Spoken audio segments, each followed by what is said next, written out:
Bersyukur kepada Tuhan karena hari ini Tuhan memberi kita kesempatan untuk kita boleh belajar bersama-sama lagi. Saudara dari LP bersyukur kepada Tuhan, para kalapas, pemimpin di lapas masing-masing memberi kesempatan. Terima kasih kepada Bapak Ibu Kalapas yang memberi saudara kesempatan, saudara binaan untuk belajar bersama-sama. Dan kita yang di luar serius kita belajar untuk mengenal isi hati Tuhan ini dalam kehidupan kita. Nah, ayat yang pertama kita baca dari Yeremia 1 ayat yang ke-8. Yeremia 1 ayat yang ke-8. Puji Tuhan, beberapa cucu saya ikut, yang dari Tegal, yang dari Nabire, dari berapa. Senang Opa karena kalian mau belajar firman Tuhan. Yeremia 1 ayat 8. Judul yang kita pakai untuk belajar, ya belajar untuk menghormati atau melibatkan, menghargai Tuhan dalam hidup kita. Nah, salah satu caranya adalah dengan prinsip ini. Kita lihat Yeremia 1 ayat 8. Para imam tidak lagi bertanya, di manakah Tuhan? Orang-orang yang melaksanakan hukum tidak mengenal aku lagi. Wih, ini ngeri saudara. Dan para gembala mendurhaka terhadap aku. Para nabi bernubuat demi Baal. Mereka mengikuti apa yang tidak berguna. Saudara, ini menyedihkan sekali. Kalau kita melihat hidup seperti ini, jangan terjadi dalam hidup kita. Lihat 3 golongan ini. Dan ini semuanya adalah pemimpin. Ngeri sekali. Ya, golongan siapa saja yang dapat teguran ini? Yang pertama, para imam. Yang kedua, para gembala. Yang ketiga, para nabi. Maaf, ini semuanya adalah pemimpin-pemimpin. Ini semuanya adalah orang-orang yang dipilih oleh Tuhan. Imam, gembala, dan nabi.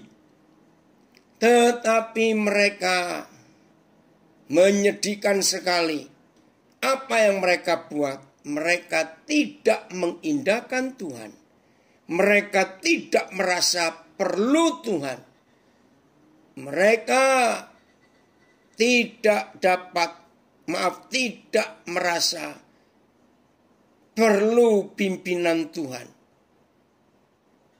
Berarti dalam hidup mereka sedang mencari jalan sendiri dan mengikuti kehendaknya sendiri. Saya baca terjemahan Indonesia, apa ini? Saya lupa lagi ini istilahnya. Indonesian Modern Bible. Ya, dari Pak Marquez dari Timor Leste. Janganlah takut terhadap, Yeremia 2. Saya salah. Aduh, bukan Yeremia 1. Maaf. Yeremia pasal 2. Saudara, saya salah. Ya, maaf. Yeremia pasal 2 ayat 8. Ya, saya tidak baca komen di Zoom. Ternyata saya salah. Yeremia 2 ayat 8. Maaf ya, yang di IG, yang di FB, saya minta maaf. Ya, para imam terjemahan baru ya, yang Indonesian Modern Bible ada. Pak Marquez. Ya. Jadi lihat 3 golongan ini. Orang-orang pilihan Tuhan. Tetapi mereka hidup semaunya sendiri. Tidak mentaati hukum Tuhan. Celaka sekali. Nah, lalu kita umat bagaimana? Ada tegurannya. Lihat di kalimat kedua, ayat Yeremia 2 ayat 8. Orang-orang yang melaksanakan hukum. Nah, itu kita, umat, ya, yang melaksanakan hukum. Saudara, kedengarannya, kok bagus melaksanakan hukum. Ternyata, wah, kacau sekali ini. Yang melaksanakan hukum tidak mengenal aku lagi. Wih, bahaya sekali. Oke, ini Indonesian Modern Bible. Saya baca, para imam tidak berkata, di manakah Yahweh? Bahkan mereka yang memegang Taurat, pegang Taurat, tidak mengenal aku. Para pemimpin juga telah memberontak terhadap aku. Para nabi bernubuat demi Baal dan telah mengikuti hal yang tidak berguna. Baik. Yang 5 terjemahan tadi, saya Bapak Yugo ya, yang tayangkan. Coba diulang. Saya akan baca dari 2 terjemahan yang lain. AYT dan BIS. Maka itu mari masing-masing kita tanya di hidup kita. Sampai hari ini, seberapa jauh kita merasa perlu Tuhan. Sehingga untuk apa saja yang kita kerjakan harus melibatkan Tuhan. Selalu cek hidup kita. Seberapa besar kita merasa merindukan Tuhan dalam hidup ini. Disitulah kita akan tahu arah jalan hidup kita kemana. Saudara, maafkan saya tidak hanya berkata untuk yang di LP, tapi untuk kita semua. Ya, perhatikan. Sebelum kita melakukan kejahatan, dengarkan. Sebelum kita melakukan kejahatan, atau melakukan apa saja, nggak cuma kejahatan. Pasti, ya, pasti ada satu suara, ada satu perintah, ada satu impresi. Apa impresi itu ya? Sesuatu yang masuk ke pikiran kita. Saya ulangi. Sebelum kita melakukan apa saja, baik yang baik maupun yang salah, baik yang benar maupun yang jahat, sebelum kita melakukan apa saja. Setuju nggak kalau saya katakan pasti kita sedang mengikuti satu suara, satu perintah, satu impresi. Maka itu kita memutuskan untuk mengikuti perintah itu. ILT yang ketiga. Para imam tidak berkata, di manakah Yahweh? Bahkan mereka yang memegang Torah tidak mengenal aku. Dan para gembala telah memberontak terhadap aku. Dan para nabi bernubuat demi Baal. Dan telah mengikuti apa yang tidak berguna. Nah, terima kasih. Ini AYT. Imam-imam tidak bertanya, di manakah Yahweh? Orang-orang yang memegang hukum Taurat tidak mengenal aku. Para gembala memberontak melawan aku. Para nabi bernubuat demi Baal dan berjalan mengikuti hal-hal yang tidak berguna. BIS. Para imam tidak ada yang bertanya, di mana aku? Tuhannya. Para penegak hukum pun tidak tahu siapa aku. Para penguasa memberontak terhadapku atas nama Baal. Para nabi berbicara dan menyembah berhala yang tak berguna. Saudara, mari kita perhatikan kalimat terakhir ini, ya, di ayat 8. Lagi sekali, jangan ada yang tersinggung kalau saya katakan ini. semua yang kita kerjakan, baik maupun betul, benar maupun salah, jahat ataupun baik, itu semua tergantung kita ini memilih mengikuti hal-hal yang berguna atau hal-hal yang tidak berguna. Saya percaya setuju kalau saya katakan ini. Kalau kita mengikuti hal-hal yang berguna, pasti hasilnya adalah hal-hal yang berguna bagi banyak orang dan bagi diri kita sendiri. Betul toh? Saya ulangi, kalau hidup kita mengikuti hal-hal yang berguna, pasti hasilnya hal-hal yang berguna. Dan hal-hal yang berguna itu pasti bermanfaat, berguna untuk banyak orang di sekitar kita, juga untuk diri kita dan keluarga kita. Karena hal-hal yang berguna yang kita lakukan. Maka itu tolong perhatikan teguran Tuhan lewat Yeremia 2 ayat 8. Kepada siapa kita memberi tempat untuk mempengaruhi hidup kita? Siapa yang lebih kita perlukan, kita butuhkan dalam hidup ini? Kalau tadi para imam, para nabi, para gembala, ditegur karena mereka hidup maunya sendiri. Tidak pernah merasa perlu Tuhan. Tidak pernah melibatkan Tuhan. Nggak pernah bertanya. Semua dikerjakan sendiri dengan kemauan sendiri.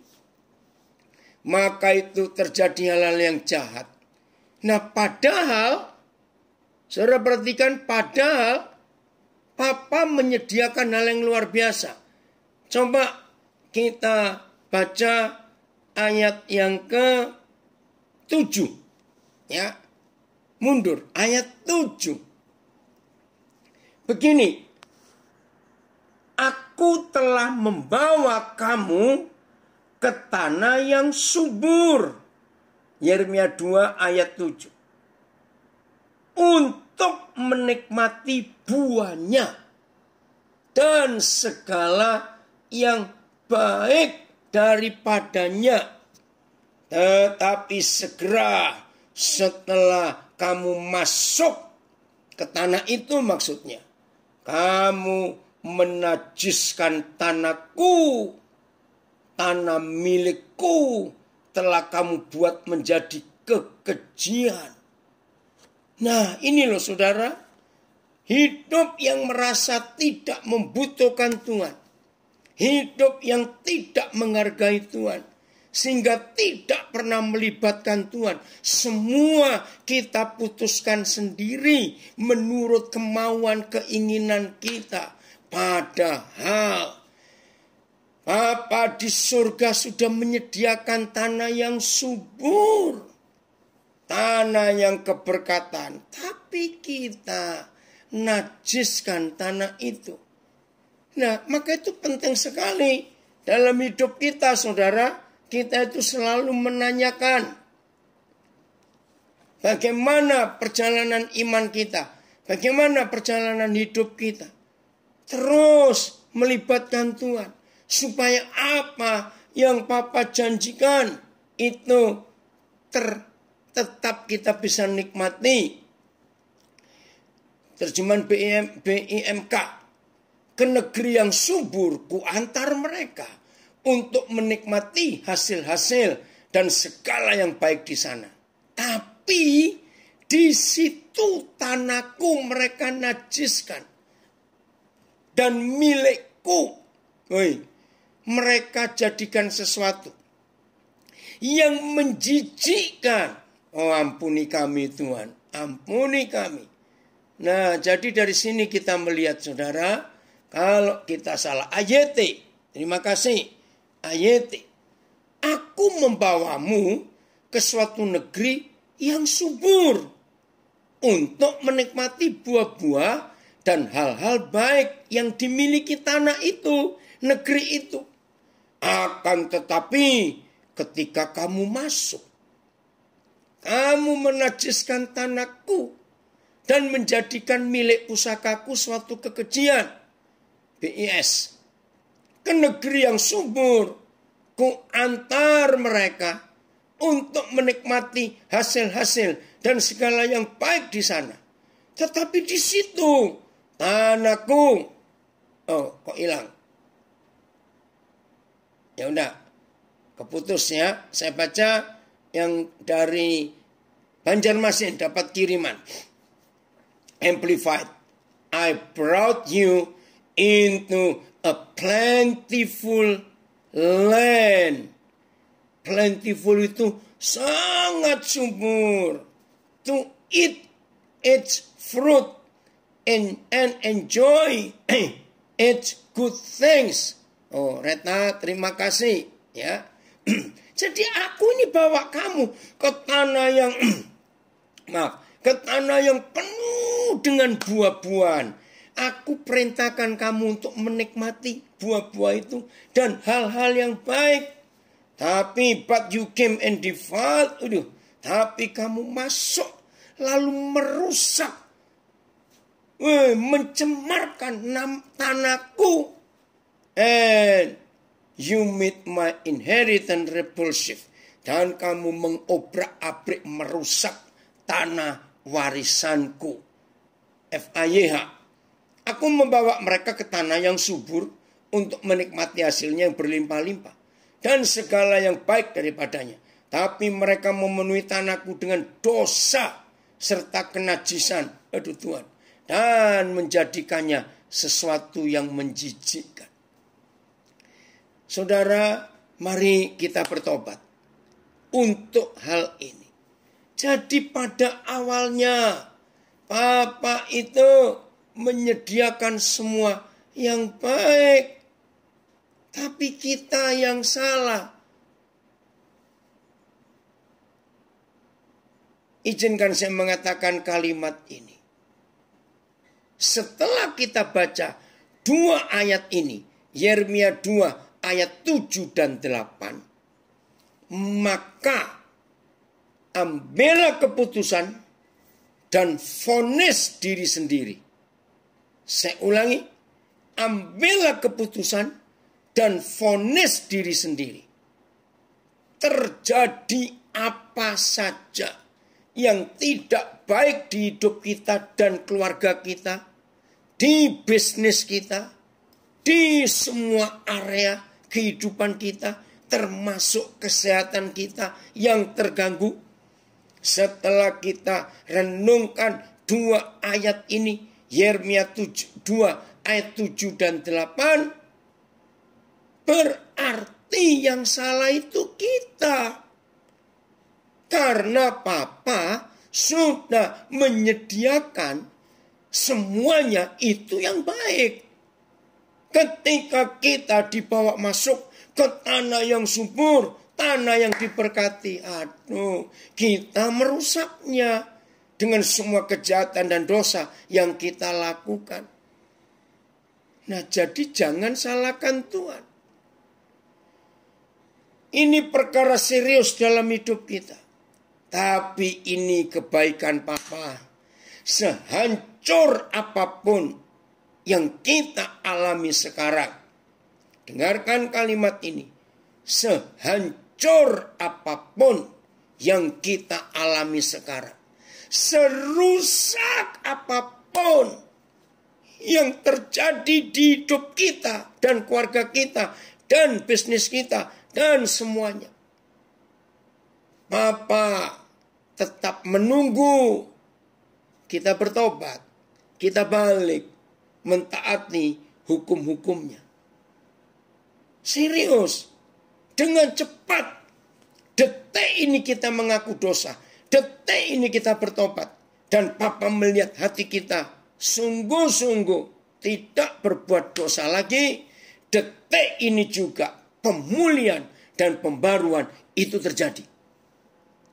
Masih ingat perempuan di Yohanes pasal 8 yang ketangkap berbuat zina? Pagi-pagi dilemparkan ke depan Tuhan Yesus, kata itu dilemparkan oleh para imam. Lihat bagaimana Tuhan Yesus dijebak hari itu oleh imam-imam itu. Hei, kata Musa, orang kayak begini harus dihukum mati dengan dilempari batu. Terus menurut kamu gimana? Itu jebakan. Kalau Tuhan Yesus berkata, ya lakukan seperti Musa suruh. Mereka akan berkata, katanya kamu datang dengan kasih. Salah. Kalau Tuhan Yesus berkata, bebaskan dia. Mereka berontak lagi. Kamu menyetujui orang berzina? Salah lagi. Maka itu Tuhan Yesus dengan hikmat kasih yang luar biasa. Siapa di antara kamu yang merasa tidak pernah berbuat dosa, lempari batu yang pertama untuk perempuan ini. Saudara ingat ya, kisah Yohanes 8 itu luar biasa. Yohanes menulis, akhirnya Tuhan Yesus dan perempuan itu mendengar langkah kaki orang. Satu persatu mereka meninggalkan tempat pengadilan jalanan itu. Saya berkata pengadilan jalanan loh. Sadis. Setelah agak lama mereka dua gak dengar suara orang. Baru Tuhan Yesus mengangkat wajahnya. Hei perempuan, kemana mereka semua? Pergi guru. Nah ini firman yang menjanjikan. Kalau hari ini, sekarang bukan hari ini masih panjang sampai malam nanti. Sekarang, saudara dan saya yang sadar kenapa hidupku kacau, kenapa hidupku hancur, kenapa rumah tanggaku berantakan, kenapa bisnisku kacau, kenapa sekolahku kacau. Apa saja yang terjadi kerusakan, kehancuran, kekacauan di hidup kita. Saudara, Papa tetap menyediakan janji kalau kita bertobat. Betul lah Bas, ini anak saya ini. Betul, kasih Tuhan Yesus itu luar biasa. Detik ini, Tuhan yang tahu hati kita. Kita bertobat sungguh-sungguh atau cuma di mulut. Maka itu begini kata Tuhan Yesus kepada perempuan itu. Jadi, kalau mereka tidak menghukum kamu, maka aku pun tidak akan menghukum kamu. Ronald Parinusa hebat, senang papa kamu hadir. Terus begini permintaan Tuhan Yesus. Karena itu pergilah perempuan dan jangan berbuat dosa lagi. Saudara, ini yang diminta. Maka itu detik ini juga. Kalau ada di antara kita, berapa hari terakhir ini hidup ini kacau betul. Sedih, rasanya melihat ke depan, gelap, gak tahu mau bagaimana. Hari ini, detik ini, ketika Papa memeriksa dan menyelidiki hati kita, bahwa dia tahu kita bertobat sungguh-sungguh dan tidak melakukan dosa lagi. Ingat loh, yang tahu isi hati kita cuma diri kita sendiri dengan Tuhan. Gak ada orang ketiga, gak ada orang keempat yang tahu. Kita dengan Tuhan yang paling tahu hati kita. Kalau hari ini, detik ini, Papa melihat pertobatan hidup kita serius, maka pemulihan terjadi. Terima kasih. Roni Siombeng komen, kesempatan selalu ada setiap hari. Betul. Namun jika kita tidak mau bertobat dan berubah, maka masa lalu akan menjadi masa depan. Gak ada perubahan. Betul. Maka itu saudara penting sekali. Puji Tuhan. Dari Kanada, Calgary, ikut juga. Jadi ini janji Bapa kita. Supaya Tuhan memulihkan keadaan kita. Ya. Masih di Yeremia pasal 2.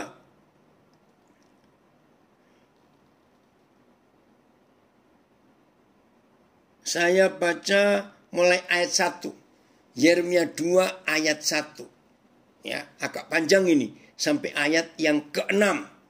Oh, terima kasih Filemon. Yang enggak. Oke. Yeremia 2 mulai ayat 1. Oke, terima kasih. Langsung satu terjemahan aja karena ini panjang sampai ayat 6.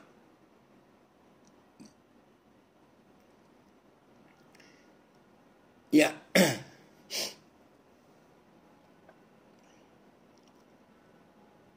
Sebentar, belum kelihatan ayatnya.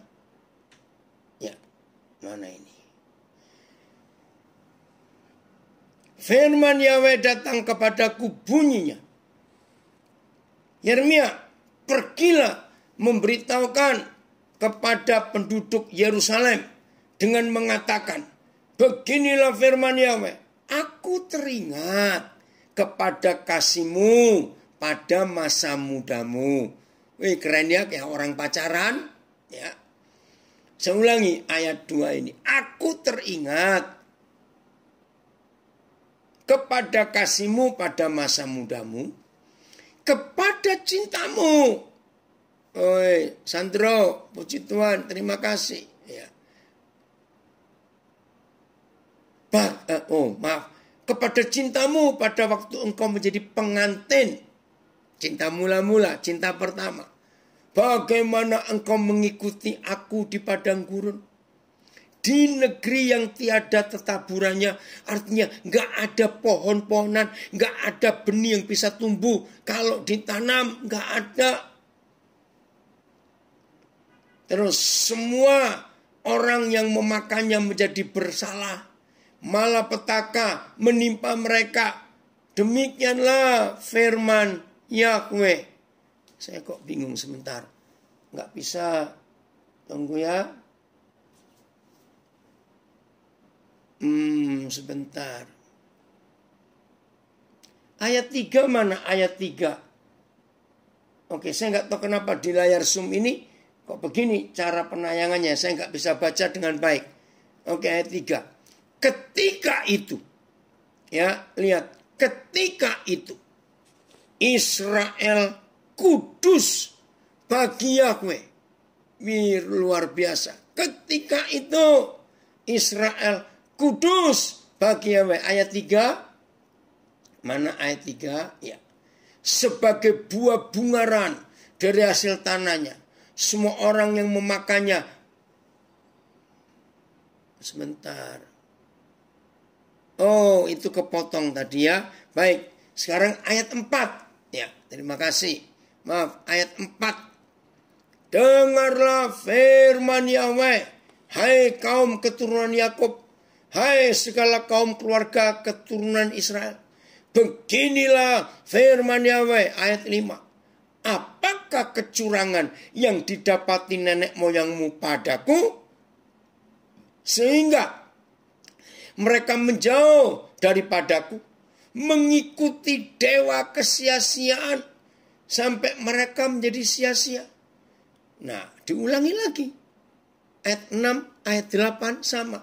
Dan mereka tidak lagi bertanya, di manakah Yahweh yang menuntun kita keluar dari tanah Mesir, yang memimpin kita di padang gurun, di tanah yang tandus dan yang lekak-lekuk, di tanah yang sangat kering dan gelap, di tanah yang tidak dilintasi orang, dan yang tidak didiami manusia. Enggak tanya lagi. Saudara perhatikan. Ketika kita harus menderita hukuman-hukuman karena kesalahan kita sendiri.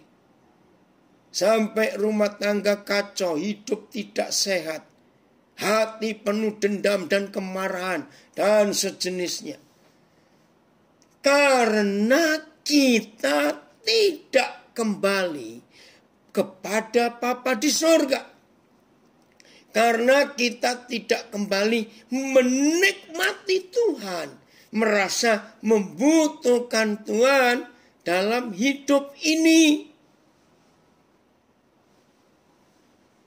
Ini luar biasa. Saya sapa dulu cucu saya, Sam, ini Kongkong Sam, kamu lagi apa? Jadi kalau Tuhan itu berbicara kepada kita, dia cuma minta satu, nurut, taat. Terus terang loh saudara, kalau agama-agama yang lain, waduh, Tuhan mereka itu kalau minta kepada umatnya, nggak tanggung-tanggung. Maaf saya berkata. Tuhan di agama apa saja, kalau minta umatnya supaya Tuhan yang memberkati mereka. Ini permintaannya itu banyak sekali. Buat ritual ini, pakai binatang ini, pakai kertas ini, pakai kain ini, pakai bakar ini, pakai bunga ini, pakai mawar ini, pakai air itu, macam-macam. Maaf lagi sekali. Tapi Papa kita nggak pernah menyuruh kita membuat sebuah ritual. Tahu kata ritual ya? Aktivitas keagamaan. Doa jam 3 pagi. 7 kali ngadap kanan, 7 kali ngadap depan, 7 kali ngadap belakang. Maaf, saya cuma istilah. Enggak. Harus pakai cuci dulu ini, pakai baju warna ini, mesti begini, mesti begitu. Siapkan ini, siapkan itu. Papa kita enggak pernah minta yang macam-macam. Bahkan duit kita pun dia enggak pernah minta. Maaf saya berkata. Yang suka minta duit itu pendeta yang mata duitan. Terus khotbahnya perpuluhan melulu. Maaf. Tuhan gak pernah minta duit kita. Catat itu baik-baik. Betul. Ada komen dari Pak Rigi. Rajin melayani. Belum jaminan hidup bersama Bapak. Betul. Maka itu Papa kita cuma minta satu. Nurut. Sudah. Enggak pakai ritual ini, ritual itu. Jengkeng sana, nungging sini. Enggak. Nurut. Harusnya kan lebih mudah. Kalau dibanding dengan Tuhan di agama-agama lain. Yang persyaratan ritualnya luar biasa. Betul. Ada yang komen di Facebook mengingatkan. Ayat ini terulang 2 kali. Yaitu ayat 6 dan ayat 8. Berarti apakah benar-benar umat ini meninggalkan Tuhannya sehingga kesalahannya sangat fatal? Enggak usah bilang umat ini. Kita juga sering begitu. Kita ini sering meninggalkan Tuhan. Maka itu tadi di ayat 8. Kalau 3 kelompok ini pemimpin. Tapi yang di tengah-tengah itu umat. Walaupun melakukan hukum. Tapi tidak mengenal Tuhan. Wih, menakutkan sekali. Melakukan hukum. Melayani. Aktif. Tapi nggak kenal. Kan celaka saudara. Nunut, manut. Nah ini orang Manado bisa berkata nunut, manut. Ibu Lasut. Jadi lagi sekali saudara. Tuhan kita itu beda dengan Tuhan-Tuhan yang lain. Tuhan kita nggak minta ritual. Bangun pagi, ambil air 2 gelas. Maaf. Lalu cuci ini, cuci itu. Pakai baju warna ini, baju warna itu. Mesti bawa ini, mesti bawa itu. Enggak. Bahkan uang pun tidak dia minta. Maaf ya saudara. Uang enggak pernah Tuhan minta. Dia punya semuanya. Leo, terima kasih. Papa senang kamu hadir. Ya, ini anak saya komen. Dari Nabire, pendeta dijadikan pekerjaan, bisnis, cari duit, bukan untuk melayani. Celaka itu. Lagi sekali, Papa kita tidak pernah minta. Kita melakukan ini, melakukan itu, untuk dapat ini, dapat itu. Tidak. Papa kita hanya minta satu, nurut. taat. Ya sudah, lakukan itu. Ya Setiawan, Papa minta kita taat, gak macam-macam. Betul Leo, harus taat, terus taat terhadap apa yang Papa inginkan. Luar biasa. Komen di Facebook, celaka sekali. Hamba Tuhan yang tiap hari bergumul dengan firman Tuhan, tapi tersesat. Bagaimana dengan umatnya? Bisa tersesat dalam gereja. Betul. Tidak sedikit umat Tuhan tersesat di dalam gereja. Tuhan Yesus tolong kami. Ini komen di Facebook. Bayangkan saudara. Di Yeremia 2 ayat 8 tadi. Imam. Ya nabi. Gembala. Ngaco semua. Wih, ngeri sekali. Ya jangan lupa itu.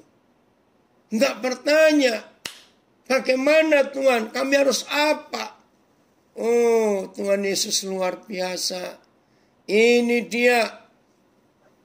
Kalau Tuhan bekerja dalam hidup kita, maka Tuhan akan dahsyat. Ada komen di Facebook, saya akan baca.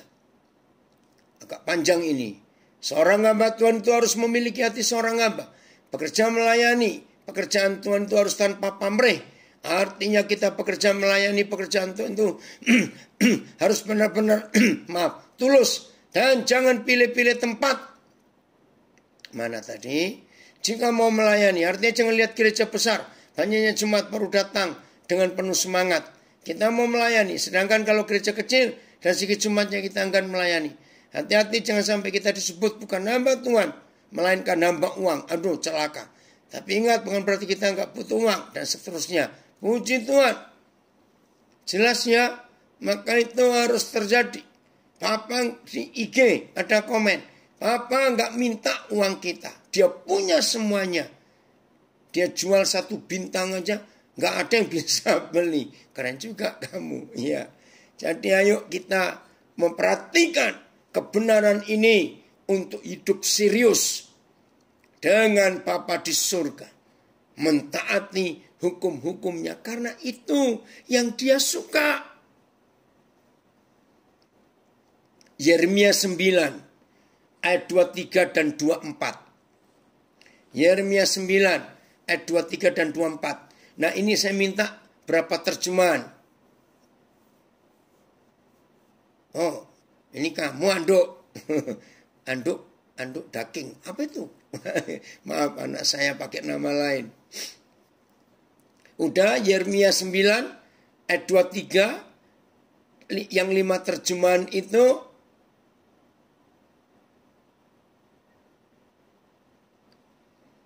Benny, siapa yang di Zoom menayangkan Alkitab?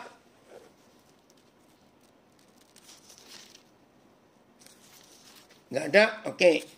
Saya baca di Alkitab saya. Yeremia 9 ayat. Oh, ayo Filemon jangan lambat-lambat. Yeremia 9 ayat 23.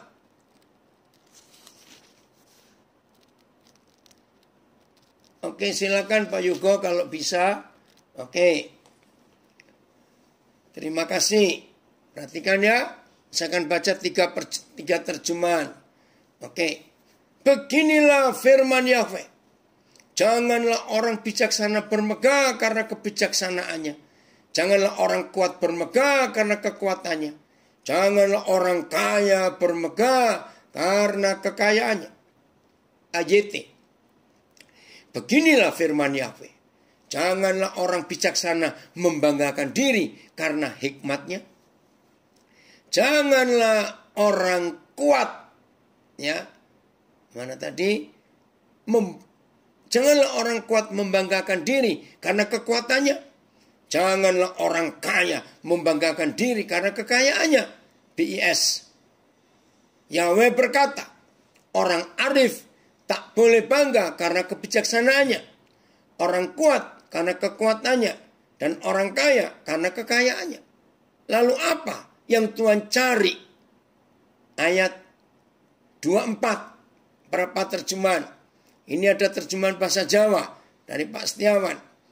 Pangandikane pangeran, wong wasis itu orang yang bijaksana.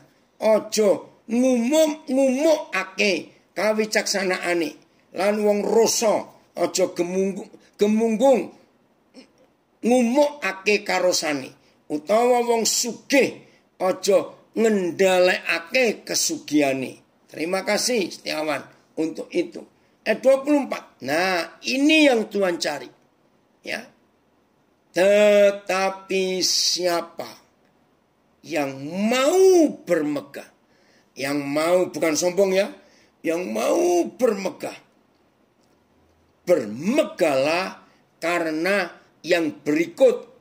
Satu, bahwa ia, yaitu kita, memahami dan mengenal aku, bahwa akulah Yahweh. Dua, yang menunjukkan kasih setia. Tiga, keadilan. Dan keempat, kebenaran di bumi. Sungguh semuanya itu kusukai. Demikianlah firman Yahweh. Ayat. Akan tetapi biarlah orang yang berbangga akan hal ini. Bahwa dia, kok hilang ayatnya?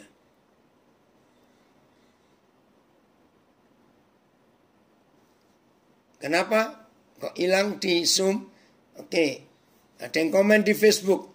Terima kasih. Pagi ini diingatkan untuk kita selalu bertanya pada Bapa dan bertindak untuk taat kepada Bapa. Puji Tuhan. Selalu begitu dalam hidup kita. Ya. Baik, saya ulangi ayat.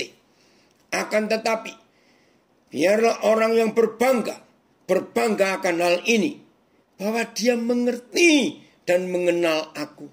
Bahwa akulah Yahweh yang menunjukkan kasih, keadilan, dan kebenaran di bumi. Sebab dalam hal-hal itulah aku senang. Firman Yahweh. BIS. Siapa yang mau berbangga tentang sesuatu, haruslah berbangga bahwa ia mengenal dan mengerti aku. Bahwa ia tahu aku mengasihi untuk selama-lamanya. Dan aku menegakkan hukum serta keadilan di dunia. Semuanya itu menyenangkan hatiku. Aku Yahweh yang mengatakan itu. Ya, udah tayangannya. Saya akan baca dari ruang chat di Zoom. Ya, Amplified Bible tadi. Dari Banjarmasin. Thus says the Lord. Let not the one who is wise and skillful boast in his insight. Let not the one who is mighty and powerful boast in his strength. Let not the one who is rich boast in his temporal satisfaction and earthly abundance. But let the one who boast in this, that he understands and knows me and acknowledges me and honors me as God and recognizes without any doubt that I am the Lord who practices loving kindness, justice, and righteousness on the earth. For in these things I delight, says the Lord. Saudara, jadi mulai hari ini, kalau kita mau bangga, biarlah bangga karena kita melakukan kehendak Tuhan. Terjemahan BM, ya, ayat 24 saja. Jika sesiapa hendak berbangga, dia harus berbangga karena dia mengenal dan memahami aku, dan bahwa akulah Yahweh yang mengasihi orang selama-lamanya, dan aku melakukan yang adil dan benar. Semua itu menyenangkan hatiku. Aku, Yahweh, telah berfirman. FYI, biarlah mereka yang bermegah hanya karena hal ini. Bahwa mereka benar-benar mengenal aku dan mengerti bahwa aku adalah Yahweh yang adil dan benar, yang selalu menyatakan kasih setia. Karena itulah sifat-sifat yang kusukai. Demikianlah firman Yahweh. Luar biasa.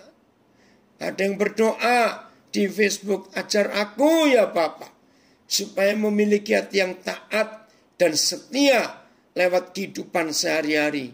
Tuhan mendengar doa itu. Karena nggak minta yang macam-macam, hanya minta untuk taat dalam hidup sehari-hari. Nah saudara, sekarang kita tahu.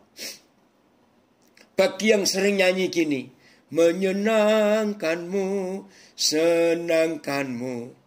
Nah, menurut Yeremia 9 ayat 24, lagi sekali, menurut Yeremia 9 ayat 24, itu yang disukai Bapa di surga. Satu, berusaha memahami dan mengenal Bapa. Usahakan. Itu menyenangkan dia. Dua, lakukan kasih setia. Lakukan keadilan. Lakukan kebenaran di bumi. Jadi kalau saudara dan saya melihat ada orang-orang diperlakukan tidak adil, itu tugas kita menyelamatkan orang itu. Kalau ada orang-orang mengalami penderitaan, itulah tugas kita yang tahu dan melihat orang yang menderita itu. Kita harus angkat mereka. Puji Tuhan. Horas Boru Panjaitan. Ya, senang sekali Bapak Elizabeth. Semalam ini anak saya itu karena berapa hari yang lalu divonis ya waktu tes dia positif corona. Tadi malam dia sempat ketakutan. Lalu saya sharing dengan dia. Puji Tuhan, hari ini hadir untuk belajar firman Tuhan. Hebat. Elizabeth, percaya anakmu juga jadi transfusi dengan darah Yesus. Terjadi kesembuhan itu. Jadi ini yang Tuhan suka. Sungguh, tulis Yeremia 9:24, semua itu kusukai. Terima kasih kalau saudara bisa melakukan itu. Komen lagi. Apakah orang yang hidupnya membaca firman Tuhan 5 pasal tiap hari, berdoa 2 jam sehari, dan yang lain-lain berarti dia sudah mengenal Bapa? Belum. Nah, ini pertanyaan bagus. Ya, supaya kita semuanya sadar. Saya baca lagi ya pertanyaan ini di Facebook. Apakah orang yang hidupnya membaca firman Tuhan 5 pasal tiap hari, berdoa 2 jam sehari, dan yang lain-lain berarti dia sudah mengenal Bapa? Belum. Maka itu Yeremia 9:24 itu ukurannya. Bahwa kalau kita dikatakan sudah mengenal Bapa, berarti kita melakukan keadilan, menyatakan kasih karunia dan kebenaran untuk orang-orang di sekitar kita yang diperlakukan tidak adil. Dan kita menjadi wakil Tuhan untuk mereka. Itu yang dikatakan mengenal Bapa. Maka itu saya ulangi lagi saudara, di dalam hidup kekristenan kita tidak ada tuntutan secuil pun, tahu kata secuil? Yang Bapa nuntut kita melakukan ritual, tidak ada. Yang Bapa tuntut hanya melakukan, berusaha mengenal, memahami Bapa. Lalu kita menyatakan kasih setia, keadilan, kebenaran di bumi untuk orang-orang di sekitar kita. Ini yang Tuhan ingin kita lakukan. Maaf, saya cuma saksi. Saya tinggal di apartemen yang anak saya kerja dan perusahaan meminjamkan. Nah, ini karena apartemen, jadi ada security. Sehari ganti 2 shift.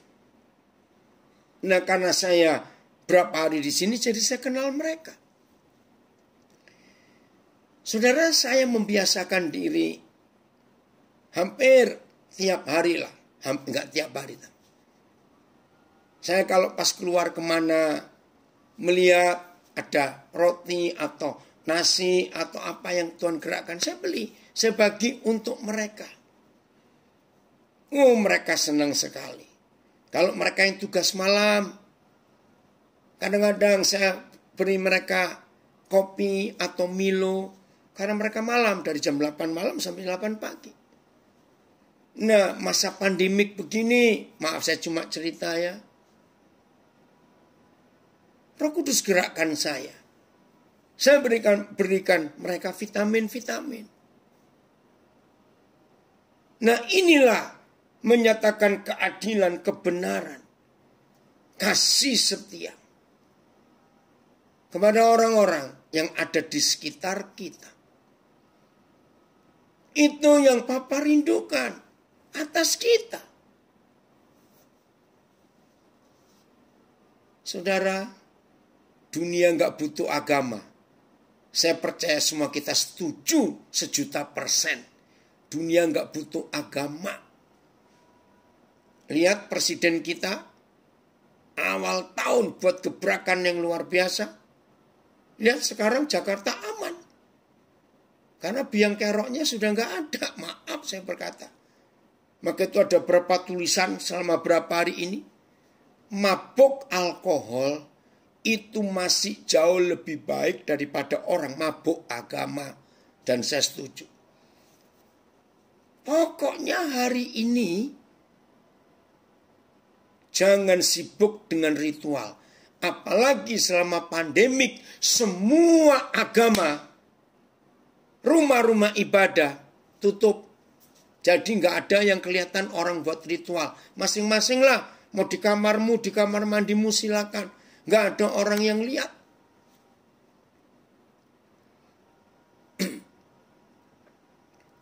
Jadi kita harus tahu ini. Oh, ada yang komen di Facebook. Seperti Pak Daniel ini pasti sulit bagi orang pelit dan medit. Nggak apa-apa. Kita belajar untuk melakukan. Betul Mike. Dunia membutuhkan perbuatan dan tindakan nyata dalam kasih Tuhan. Bukan ritual agama. Tidak. Jadi sekarang kita tahu apa yang Papa rindukan untuk kita lakukan buat orang-orang di sekitar kita.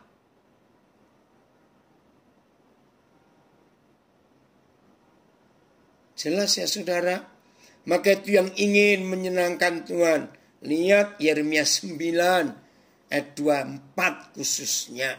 Sungguh semua itu kusukai, kata Tuhan. Ya sudah, lakukan saja apa yang Tuhan sukai dalam hidup kita. Serius. Inilah kebenaran yang luar biasa.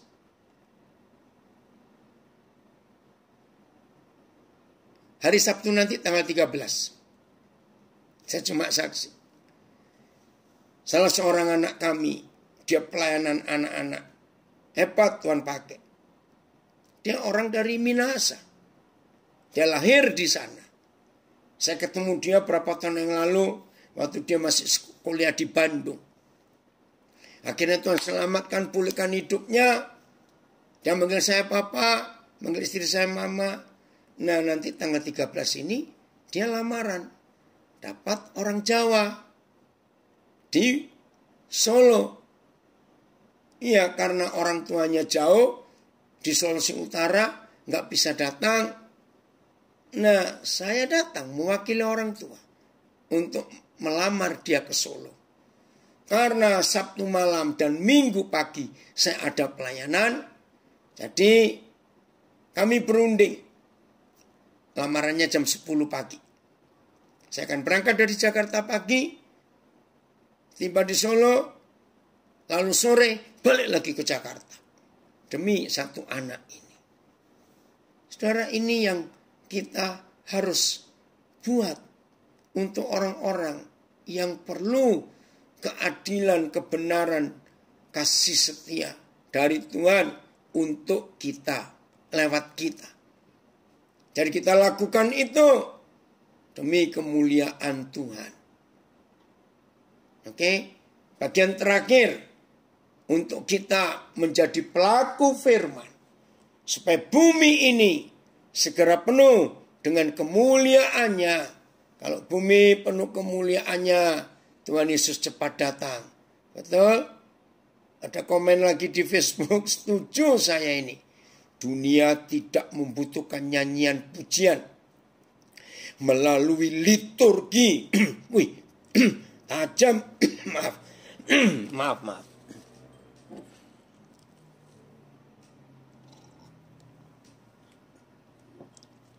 Tajam sekali ini. Saya ulang. Dunia tidak membutuhkan nyanyian pujian melalui liturgi. Ini waktunya pujian dan penyembahan harus diekspresikan melalui tindakan nyata. Setuju. Wow. Ini kemenakan saya dari Didi and Mike. Where are you now? You still in Toronto? Or you already moved to US? Dia nulis, it is not enough to agree to the good news of God. Nggak cukup hanya menyetujui tentang Injil kabar baik Tuhan. We need to put our love and our faith in action. Ya, dia berkata, kita perlu menyatakan kasih dan iman kita in action, dalam satu tindakan. It is not enough to just talk about doing something or blessing others. We need to go out and do it. Dia berkata, enggak cukup hanya berbicara tentang buat sesuatu atau memberkati yang lain, hanya merencana. Tapi kita perlu pergi keluar dan melakukan itu. Thank you so much, Didi. Wih, luar biasa. Iya, bagus. Demi satu anak, saya rela meluangkan waktu. Apalagi untuk saudara kita yang di lapas. Tuhan memberkati kita semua dan diberikan kekuatan kesehatan. Ini yang kita harus lakukan dalam hidup kita. Ayat terakhir, karena ini yang Tuhan rindu untuk kita. Lukas 14 ayat 22. Lukas 14 ayat 22. Maka itu mari mulai hari ini saudara, semua kita menjadi pelaku firman.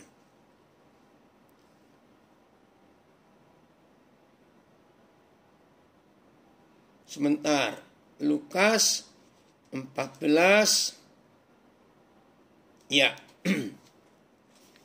ayat 22. Terima kasih Bapak. Waduh, kecil bener. Bentar ya. Kemudian hamba itu melaporkan, Tuhan, apa yang Tuhan perintahkan itu sudah dilaksanakan. Sekalipun demikian, masih ada tempat. Wah, ini keren saudara. Jadi waktu itu Tuhan Yesus membuat pesta. Tapi yang diundang menolak. Coba ayat 21 dulu. Ayat 21. Siapa yang diminta untuk diundang? Ayat 21 bisa? Sabar dulu. 21. Maaf ya, saya ayatnya lompat-lompat, maafkan saya.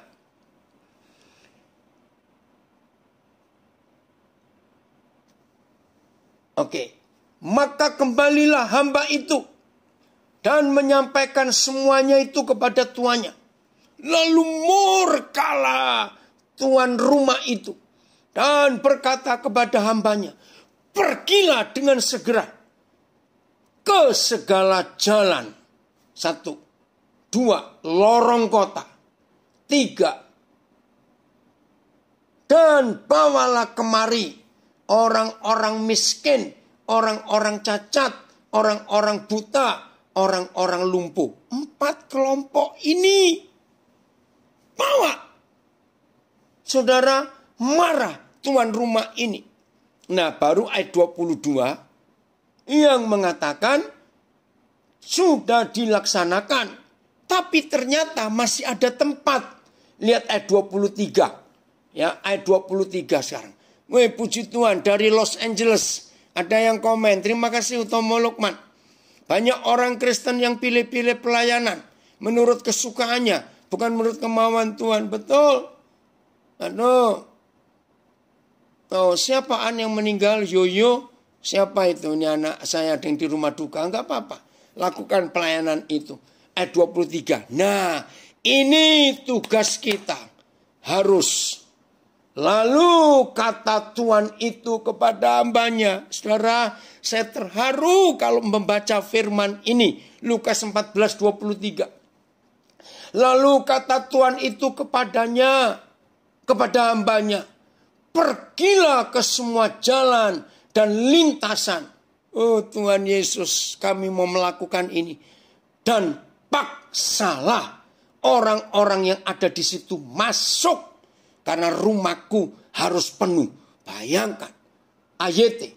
Tuhan itu berkata kepada pelayannya. Pergilah ke jalan-jalan raya. Dan setiap gang. Ajaklah orang-orang di sana untuk datang kemari. Supaya rumahku menjadi penuh. BIS. Lalu Tuhan itu berkata. Pergilah ke jalan-jalan. Ke jalan-jalan raya. Dan lorong-lorong di luar kota. Dan desaklah orang-orang datang supaya rumah saya penuh. Wih, Tuhan, mengharukan sekali. Dari kota Brisbane, Australia, ada komen. A movement of God is happening upon the earth today. Gerakan kuasa Tuhan sedang terjadi di muka bumi hari-hari ini. He is bringing people from religion to relationship. Tuhan, gerakan Tuhan itu membawa orang-orang untuk keluar dari sistem agamawi, masuk dalam sistem keluarga, relationship. It starts from you and me. Dan itu harus dimulai dari diri saudara dan diri saya. Claudia, we agree 100% what you said. Saudara, ini yang kita harus perhatikan. Rumahku harus penuh. Ajak orang-orang untuk datang. Bukan dikristenkan. Maaf, bukan memenuhi gedung gereja. Sekarang nggak boleh. Tapi bahwa orang-orang itu mengenal Papa dengan sungguh-sungguh. Luar biasa. Saudara, jadi ayo kita belajar hari ini. Menyenangkan hati Tuhan. Itu harus dengan tindakan yang nyata di hidup kita. Maka itu mulai hari ini ambillah keputusan. Bahwa semua kita mulai dari hati kita. Selalu merindukan Tuhan. Selalu membutuhkan Tuhan. Selalu rindu. Tuhan nyata. Apa-apa kita melibatkan Tuhan. Ada komen lagi di Facebook. Hapus semua status tentang cinta kepada manusia. Sekarang berstatus tentang cintaku kepada Tuhan. Karena di dalam Tuhan ada keselamatan. Amin. Saudara, jadi hari ini pilihan kita cuma satu. Libatkan Tuhan di hidup kita. Cek, periksa pelayanan kita. Apakah kita sudah sungguh-sungguh melakukan apa-apa karena kita mengenal Dia. Karena kita taat kepada Papa. Kalau itu yang terjadi, gak ada yang salah. dalam perjalanan iman kita dan hidup kita. Puji Tuhan, seorang di LP, simpan firman ini dan ambillah keputusan bahwa ini yang saudara lakukan setelah saudara bebas. Tuhan pasti menolong. Jangan sibuk yang lain-lain. Tapi utamakan menyiapkan hati untuk jadi wakil Tuhan. Selama saudara masih di dalam dan nanti setelah bebas. Begitu pula kita semua. Siap jadi wakil Tuhan. Siap nak, Bapak akan doakan kamu bersama istrimu untuk hidup dan hati penuh dengan bergantung pada Tuhan. Haleluya, hati penuh sukacita, ucapan syukur, ketaatan kepada Bapa di surga. Tuhan Yesus memberkati kita semua. Mari kita menjadi pelaku-pelaku firman. Amin. Milka, anak saya dari Nabiri. Kita menjadi pelaku firman. Tuhan Yesus